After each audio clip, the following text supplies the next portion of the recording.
Street Fighter is one of my all-time favorite game series. I love the mechanics and the characters, their backstories and their lore, as well as learning the combos and trying them out online against friends. So I thought, what better way to introduce my love of the universe than come up with a top 10 characters list?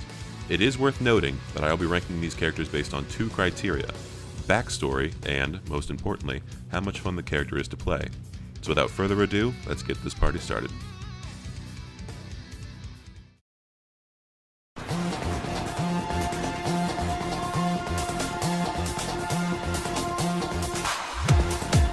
My number 10 pick is the character that is still relatively new to the Street Fighter universe, Decapre.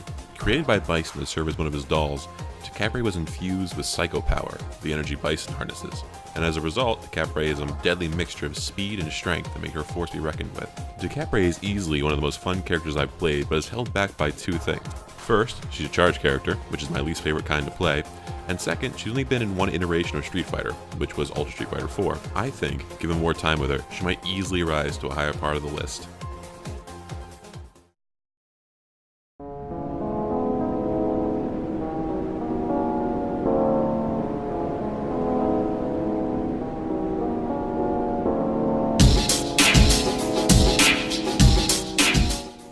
Number 9 may be a character that's just a walking joke, but one who I just adore, and that's Sean from Street Fighter 3. Sean is so pathetic that he is routinely beaten by Ken's 5-year-old son. So awful that he can't even summon a Hadouken under normal circumstances, requiring the use of an entire bar of super to shoot what is essentially a beefed up 2-hit fireball.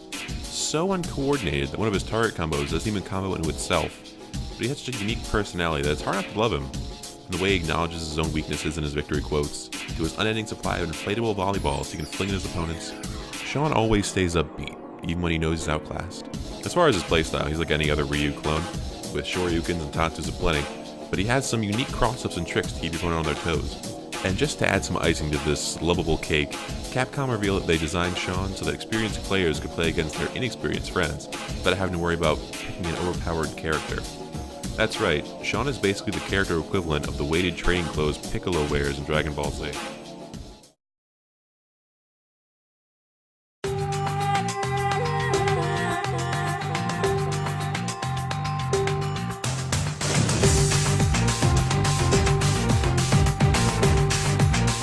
Next is a character who's just pretty good, Sagat.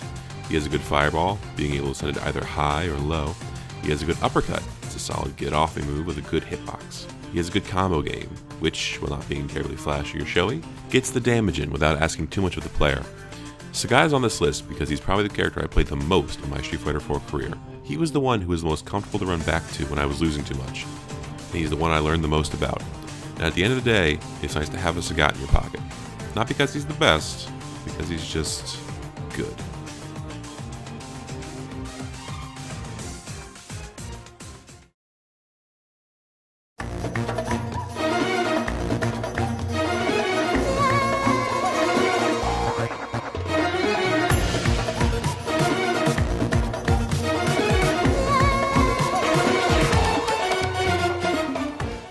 Number 7 is everyone's favorite oil tycoon, Hakan. Hakan is another one of those characters, like Sean, that just makes me happy to play. Hakan is a giant red Turkish man with what appears to be a trimmed up coral reef on his head. What's not to love? He also has one of the most unorthodox methods of combat the series has ever seen. At the start of every fight, and at intervals in between when certain inputs are executed, Hakan will douse himself with a barrel full of his own signature oil. This extends his command grab range, among other moves, and allows him to slide across the entirety of the battlefield so he can trip up his opponent and crush them underneath his glorious crimson body. As a side note, Hakan has easily the most adorable family in the SF universe. He has the hottest wife and the cutest gaggle of coral-headed children ever. This is the first step on my way to becoming the Oil King of a new land!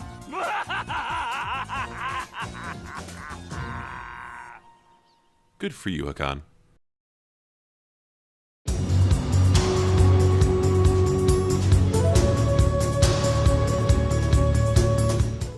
Next up is the strongest woman in the world, with the best set of gams in video game history, Chun-Li.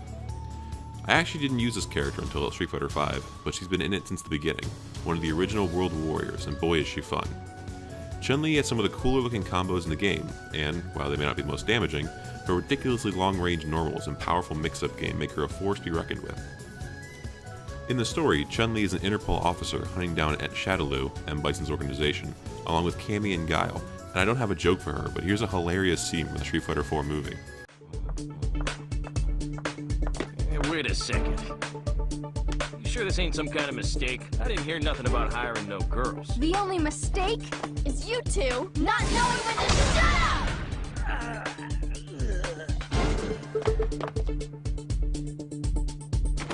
Well then.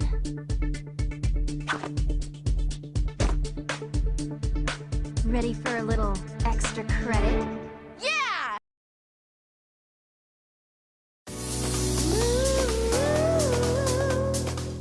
Anyone else thinking that this list could use some kind of fancy gentleman on it? Well then get ready for Dudley, a man who arrives at every fight in a pristine Rolls Royce, and who has a butler who will literally hang from a helicopter to serve him tea.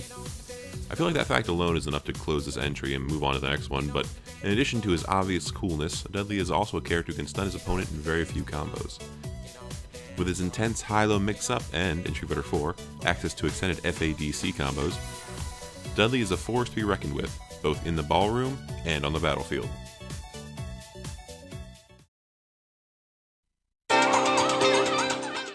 Hey, is anyone else missing Sean yet? I am, which is why I'm glad this next character is Laura, his sister. Laura is another character who's all about finishing off opponents quickly. She doesn't have amazing normals, but she has access to some powerful special moves. Her light elbow is basically free on block, and it can lead to a normal grab if you expect your opponent to stay blocking, a command throw if you expect your opponent to be mashing normals on wake up, or she can just jump and come down with an aerial to start a whole new combo. Laura also has a great fireball, which acts a lot like Urian's V-Trigger in that it sticks around when fully charged and is a constant source of pressure that your opponent has to deal with. Laura is my main in Street Fighter V. I wish Sean to her, not only because I'll do whatever it takes to get closer to my dear Sean, but because I like her playstyle and the way she forces your opponent to always be on their toes. In the story, Laura, much like Dan, is trying to open her own martial arts studio, and thinks that the World Warrior Tournament is an excellent place to showcase her skills. And that's about it. She meets some cool people along the way, finds out that she and Armika have some stuff in common, but beyond that, she's not fleshed out that much. Give it some time, though. I'm sure Capcom will give her some love. And hey, maybe if she's popular enough, one of her family members might get back in the game. Capcom, please give us the Sean DLC we need. Our next character is one of my mains in Street Fighter 4, and kind of falls into the same category as Sagat, in that she's a solid character, and that's Rose. Rose struggled a bit in the earlier days of Street Fighter 4, but towards the end she really came into her own. Luffy, one of the more famous Rose mains, even won EVO with her in 2014. That's because Rose is just really solid. She has a good fireball when used correctly, a good footsie game with her high priority standing and low strong, both of which are special cancelable into her best offensive special, her Soul Spiral. I gravitated towards both Rose and Sagat because of their accessibility, but what puts Rose higher on the list is her story. Rose is a fortune teller who shares a powerful connection with M. Bison. She eventually learns that she and Bison share the same soul, and, with the help of Ryu and Charlie Nash, will try to kill him once and for all by destroying not only his physical body, which is one of many that are grown for him, but Bison's character is a video all in itself, but also attempting to destroy the Soul Drive, which houses Bison's soul between bodies. Rose's journey through the Street Fighter universe is one of the more interesting, in my opinion. She isn't a character who jokes around. She's fighting in the World Warrior Tournament for the good of the world, and her interactions with her fellow fighters aren't ones with cheeky comments, but a stern warning of what they'll face if they decide to pursue any conflict with her on her way to Bison. Good stuff. Expect a video on her sometime. The next character is one I expect to get the most flack for, but the one who I think deserves the spot as number 2, and that's Poison. Poison is a great character in Street Fighter 4. She was brought into the game in its final expansion after making an appearance in the ill-fated Street Fighter Cross Tekken, and very quickly rose in the ranks because of her incredible fireball game and equally amazing normals. I picked her up right away after that and never looked back. Poison is in business with Hugo, a German giant who she recruits to be a fighter in the professional wrestling circuit. Poison is also a transsexual. And honestly, the prospect of Poison being born a male but transitioning to a female is one of the things I like the most about her character. Let me try to explain why that is. Almost every female character in every fighting game, every game in general really, is sexualized. The degree to which varies, but the odds of you finding some big busty bimbo in a fighting game are about as high as the odds of finding a drunk person in a bar on New Year's. Hell, all the women on this list have enormous busts and a butt that would probably require a heavy vehicle license to own legally, but they have their own goals and plans and whatnot to focus on. They could care less, from a character perspective, what gender they are. Chun-Li could easily be a male Chinese cop. The driving force behind her is to get revenge on Bison, this guy just can't catch a break, for the murder of her father and to stop Shadaloo from conquering the Earth. Poison, on the other hand, is all about her sexuality. She flaunts her stuff any way she can, from her walk to her scandalous victory poses, even many of her normals. I mean, the woman carries a whip and demands her victims be punished whenever she gets a chance.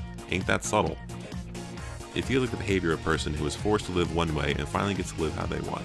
Like walking around in a pair of hot pants and a tank top sans bra was all she wanted to do in a previous life, and now that she can, she takes advantage of the privilege anytime she pleases, which is all the time. And then we have our last character, Gouken. Gouken is so friggin' cool. He's got some really fun combos and amazing setups. I'm sure I can't be the only one who thinks his back throw into Ultra is one of the most fun things to pull off, and that's just the tip of the iceberg when it comes to Gouken's game. His role as a teacher isn't only limited to training Ken and Ryu, he also teaches the player how to get better with their combos. Gouken has some of the flashier combos in the game for how little effort they require from the player. He can carry his opponent from one core to the next with his EX palm into another palm, or even a dash tatsu if you want to be a cool guy. However, in order to excel with Gouken, you'll have to learn the more advanced techniques.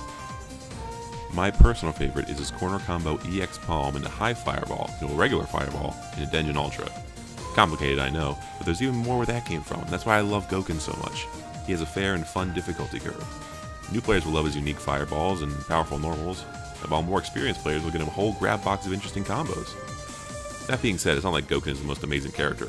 He was pretty consistently on the bottom to mid part of the tier lists, and while several very good Gouken players, Proud Strawberry, King Blacktooth, and Velociraptor being several depending on the moment, have made him look good, he hasn't been a character that's rocked many major tournaments. But that's not why I love Gouken. In fact, if tier lists were all that mattered to me, this list would be drastically different. No, the reason why Gouken is number 1 to me is because I love the archetype he falls into, that of the elderly teacher. These are the characters I love the most, the Paimeis, the Master Arakuses, and the Genkais, the mentors who've seen it all and whose death will inspire the main character to seek out their destiny and ultimately overcome their rival. After Ken and Ryu left Gouken's tutelage, he was challenged by his evil brother and serious bad guy Akuma to a fight to the death. Akuma nearly killed his brother using his signature Raging Demon, an attack that fully utilizes the Satsui no Hado, or Surge of Murderous Intent, and sends a series of deadly blows to the opponent in rapid succession, usually resulting in death for anyone Akuma uses it on. Gouken was able to prevent death by purging himself of all emotion, which inhibits the Raging Demon from causing anything more than severe wounds. Gouken was left in a coma and required many years of meditation to come out of it. When he did, though, he found Ryu, who was struggling to control his Satsui no Hado within himself for many years, and finally put it to rest, suppressing it with the same technique he used to stop his brother from killing him all those years ago. Gouken, you're awesome, and I can't wait to be crushing some weak youngsters with you in future Street Fighter games. Or would you rather I order you to the well to gather water? Yeah, that was hard work. That's not funny!